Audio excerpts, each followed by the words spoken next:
This is Mitchell Shaw reporting for the New American Magazine. Joining me today is Robert G. Marshall, author of the book Reclaiming the Republic: How Christians and Other Conservatives Can Win Back America. Bob, thanks for joining us today. Thank you, Mitch. So, Bob, I just wrote the review on your book, and I have to say, as I said in my review, over the last more than 20 years, I have literally read scores of books on this topic. And if I had to create a list of those books in descending order of importance, your book would be way, way up at the top of that list, if not the number one entry. What was it that led you to read this book, or to write this book? What was your reason for writing this? Well, I was for about 6 years a congressional aide. I did public policy research for about 15 years for various conservative pro-family organizations, and I served in the Virginia General Assembly for 26 years.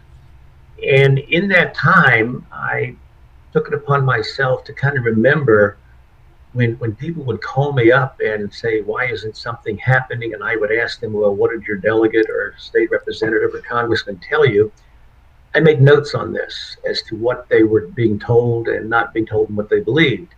So I decided I was going to write a book to pull back the, kind of Wizard of Oz treatment that people were getting from the guy in the corner, and show them the levers of power, the rules of the game by which things happen or don't happen.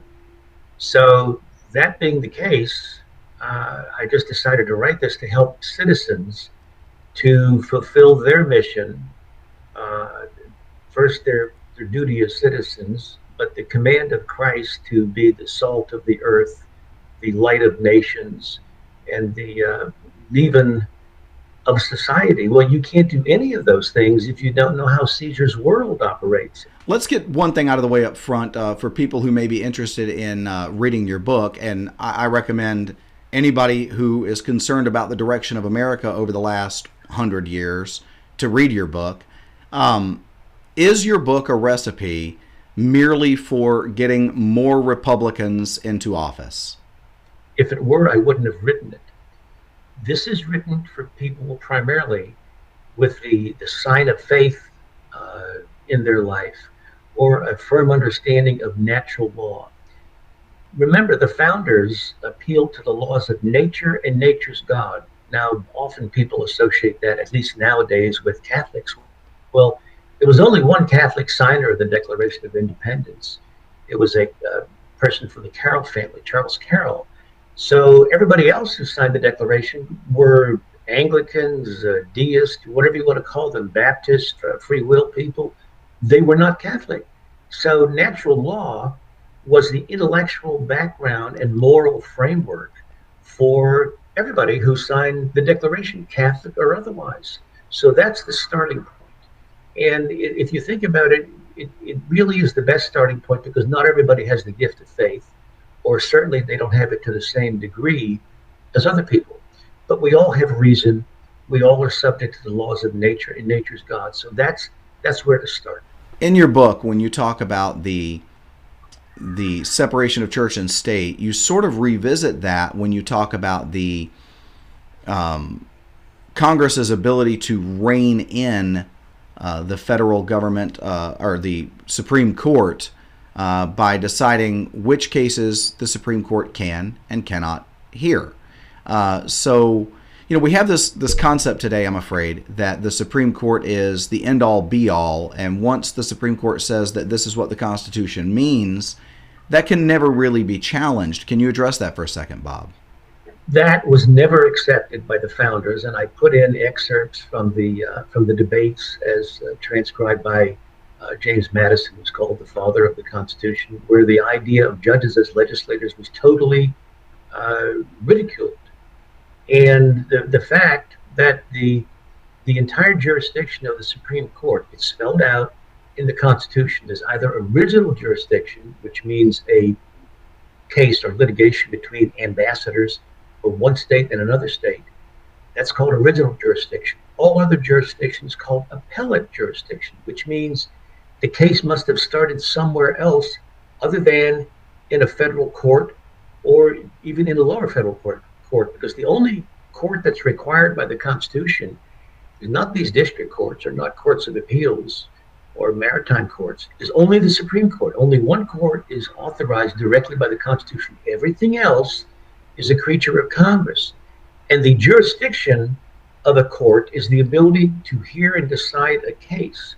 Well, every other kind of case is appellate jurisdiction, subject to the complete, total jurisdiction and permission of the United States Congress. They can abolish jurisdiction, they can condition it, they can modify it in any way. And you even have Justice Frankfurter, who was appointed by Roosevelt to the Supreme Court, saying in 1949, it says, look, the Congress doesn't have to give any appellate jurisdiction to the Supreme Court.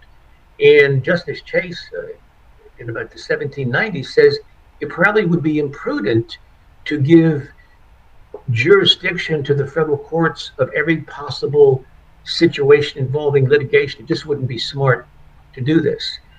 That's excellent. I've argued for years and trying to explain to people that this idea that the Supreme Court is the final arbiter is simply not the case, in so much that, every 4 years when they march the presidential pageantry across the screen and get us to vote for the lesser of two evils in every case in my lifetime, and I'm 48 years old, it's always here recently in the past 15 or 20 years, because this is the most important election in your lifetime, and this president is going to get to appoint X number of federal judges, X number of vacant seats in the Supreme Court, fill in the blank.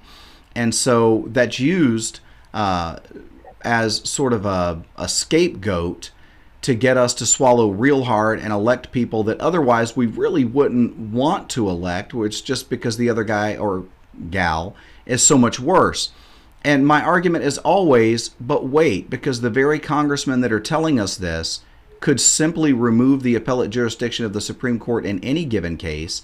And as far as activist judges, they could just say, the Ninth Circuit Court of Appeals doesn't exist any longer, because, correct me if I'm wrong, Bob, but the Ninth Circuit Court of Appeals and every federal court below the Supreme Court exists at the sufferance of Congress.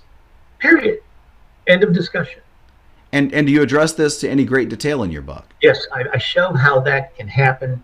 I show how you can use appropriations bills to curb the interference of the court with legislative determinations. Now, I put things in here, and somebody may be watching to say, well, Trump's going to appoint constitutionalists to the Supreme Court. Why do I have to worry about that? Well, because there's going to be elections after Trump, and you don't know who's going to do the appointing. So unless you know all the powers that you have as a citizen, you may be caught flat-footed when somebody's out here and they're trying to make an end run. What I've put in my book is every power that you can use as a citizen, and every power to counter it, because you don't know where you're going to be. So the founders were smart enough to have this checks and balances, but the education that people receive, especially in public schools, is not very thorough and does not really enhance people's understanding of their power. It teaches them to be submissive to secularists, which was no way that the Constitution was founded. Very interesting. You've crafted legislation, you've pushed legislation through, you've argued legislation that either passed or failed. You've been a staunch supporter helping to keep back the specter of a modern-day constitutional convention. Where do you see sort of the direction of America moving forward from today? Well, let me tell you what will happen if enough Americans don't become involved. And what do I mean by enough Americans? There's roughly 187,000 precincts in all 50 states. In Virginia, there's like 2,460, something like that. We need to have one serious, faith-filled, energetic, educated family per precinct to run this. In a congressional district, about 800,000 residents, not voters, residents. There's about 220 to 235 precincts. The size of a precinct is determined by the logistics in getting X number of people through the polling place in the number of hours that the polling place is open.